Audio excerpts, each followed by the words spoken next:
This isn't really about one foul anymore. It's about what happens when the biggest star in the league becomes the center of every controversy. That is why people are still talking about it, because if this were just one rough basketball play, the conversation would have died down by now. It would have become another clip, another debate, another moment fans argued over for 24 hours before moving on to the next game. But that is not what happened. Instead, the discussion kept growing. Fans kept replaying the footage. Analysts kept debating the intent. Former players kept weighing in. And the more people looked at it, the less this felt like a random basketball incident, and the more it felt like something larger, not just about Alyssa Thomas, not just about Caitlin Clark, but about what happens when one of the most highly anticipated young stars enters a professional league already carrying enormous attention, enormous expectations, and enormous business value, because once that kind of player starts taking repeated controversial contact, the story stops being only about the contact itself. It becomes a question, a bigger question. How should a league protect its biggest star without undermining the competitive integrity of the game? That is the real story here. And to understand why this has struck such a nerve, you have to start with what people think they are seeing when they watch Caitlin Clark play. Why fans immediately believe this wasn't just another foul. The reason this exploded so quickly wasn't simply because Alyssa Thomas made hard contact with Caitlin Clark. It was because many fans felt they had seen this before. Another controversial hit, another missed whistle, another debate over whether Clark is being officiated differently than other stars. So when this play happened, people weren't reacting to one moment. They were reacting to months of frustration. That is why the replay spread so quickly, not because everyone agreed, but because many fans felt this was no longer an isolated incident. They believed it fit into a broader pattern of controversial moments involving Clark. Whether that perception is correct or not, it shaped the reaction to this play. The play everyone keeps replaying. Then comes the actual play itself. This is where the whole discussion explodes. Because what people saw was not just a physical collision in live speed, they saw the replay, and replays change everything. In real time, a lot of basketball plays look messy. Bodies collide, arms tangle, momentum carries people into each other. Officials make split-second judgments, fans react emotionally. But on replay, viewers get something much more dangerous, time to interpret. Now, they are not only watching contact, they are reading body language. They are studying timing. They are asking whether the ball was already gone. They are asking whether the contact still had a basketball purpose by the time it happened. That is exactly where things got ugly here. Because as fans replayed the footage from different angles, many began questioning whether the contact was simply part of the play or something more. Others disagreed completely. That disagreement is exactly why the clip refused to disappear. And that is where the comparison people keep reaching for starts to make sense. Not because Michael Jordan commented on the play he didn't, but because many fans compared this moment to the physical style of play that many people associate with his era. Why Michael Jordan suddenly became part of the conversation. Jordan's name entered the debate because many fans used his era as the benchmark for what they considered tough but fair basketball. His career became the reference point for a much bigger question. Where should the line be between physical defense and unnecessary contact? That is one of the central debates surrounding this play. The star problem every league eventually faces. Every serious sports league eventually runs into the same problem. What do you do when your most visible player becomes both your biggest attraction and your biggest target? Because that is what happens. When a player starts drawing huge attention, huge ratings, huge crowds, and non-stop media coverage, opponents do not ignore that. Fans do not ignore that. Referees do not ignore that. The league cannot ignore that. Everything around that player becomes amplified. Every foul looks bigger. Every missed call feels bigger. Every reaction sounds louder. Every quote gets stretched further. That is what Caitlin Clark is dealing with now. She is not just a rookie or a second-year player or a rising star. She has become one of the biggest attractions in women's basketball. And once a player becomes that, every physical incident involving her carries business meaning too. That is the uncomfortable truth. Leagues do not just care about competition, they also care about product.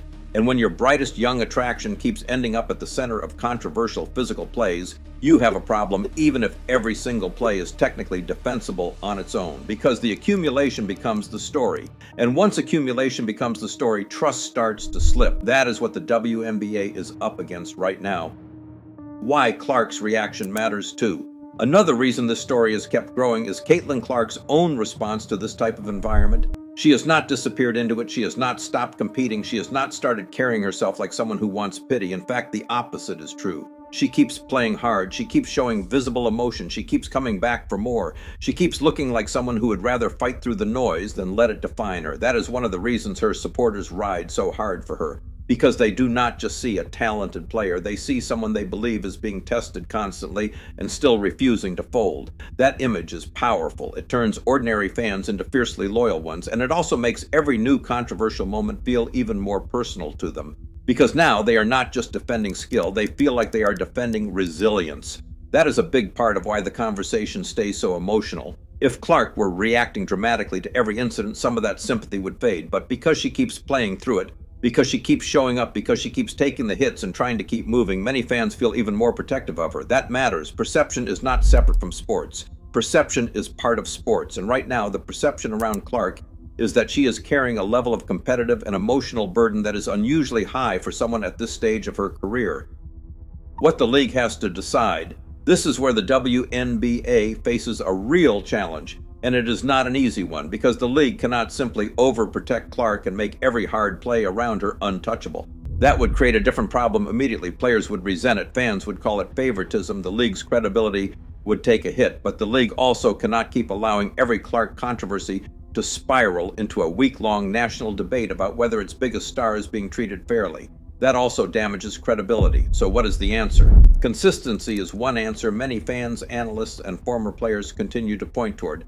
Not star treatment, not a softer rulebook just for one player. Consistency. If something is a foul, call it. If something is judged to have crossed the line, respond consistently. If emotion gets penalized, then the physical play that created the emotion has to be judged with the same seriousness. Fans can handle physical basketball, they can handle star players getting challenged. They can even handle seeing Clark have rough nights. What they are losing patience for is confusion, the feeling that the game keeps changing around her in inconsistent ways. That is one of the biggest challenges facing the WNBA today.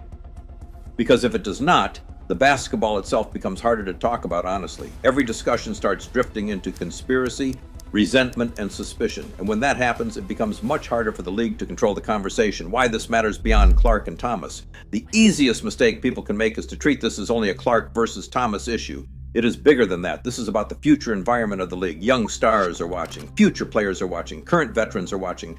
Fans who just recently came into the WNBA are watching. And all of them are learning something from how these moments get handled. Are skill and visibility protected? Are dangerous moments taken seriously? Does the league respond quickly and clearly? Or does it wait for the public reaction to get loud enough before doing anything meaningful? Those questions matter, because the WNBA is not just trying to navigate one season, it is trying to define what kind of league it wants to be during a period of major growth. That is why people keep framing these controversies as turning points. Not because every single play is historic, but because the choices around those plays tell you what standards the league is willing to uphold. And once fans think those standards are shaky, the debate gets bigger every time. The Alyssa Thomas side of this. Now, to be fair, this is also where the Alyssa Thomas conversation becomes difficult.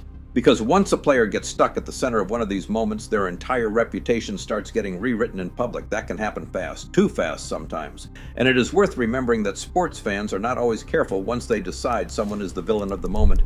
Everything gets reinterpreted through the worst possible lens. That is dangerous too, because even if a player crossed a line, there is still a difference between criticizing the play and turning the entire person into a cartoon villain. That line matters.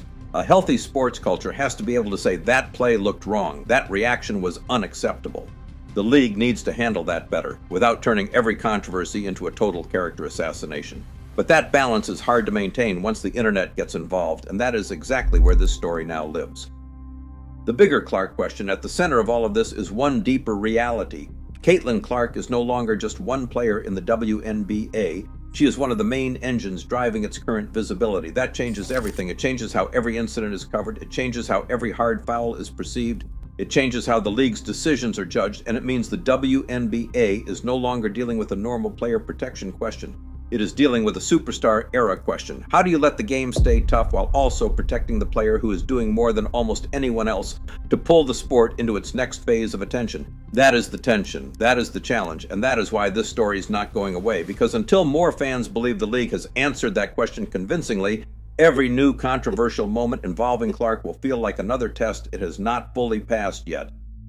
The real takeaway. So this was never just about Alyssa Thomas. It was never just about one hard foul. It became a conversation about consistency, about where the line should be, about how the WNBA protects its biggest stars while keeping the game competitive. Whether you believe Alyssa Thomas crossed the line or simply played hard defense, one thing is impossible to ignore. Every controversial play involving Caitlin Clark now becomes a national conversation, not because every play is extraordinary, but because Clark has become one of the defining faces of the WNBA's current period of growth. Until more fans believe these moments are being judged consistently, every new controversy is likely to be viewed through the lens of everything that came before it.